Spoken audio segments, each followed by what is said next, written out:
What is up, guys? Today I will show you how to update Ninebot E3 Pro in 2026, how to update the newest firmware on that version.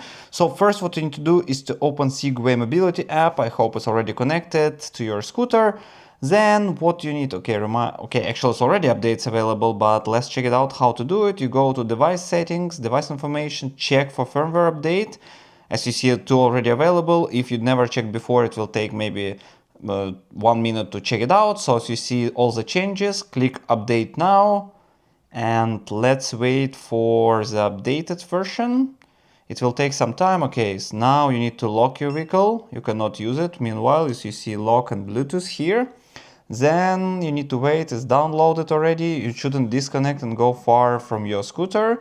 So first Bluetooth will be updated, then battery. It will take, usually takes several minutes, so let's wait until it will be updated. And actually this update usually brings some fixes in case you have some issues. Usually it's improve it. And let's wait.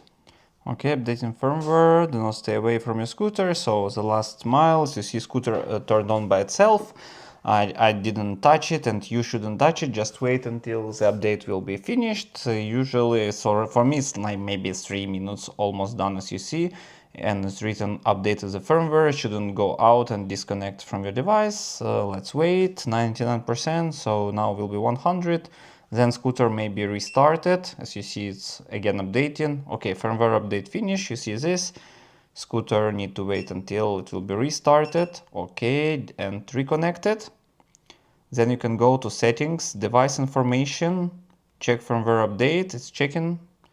And it will show you whether you have the latest version or no, but supposed to be the latest one. Let's update. Okay, yeah, as you see it's up to date, so it's latest version available. We can click one more time, but it will not show any results as this version is the last version now. And actually that's how you can easily update your Ninebot E3 Pro in 2026.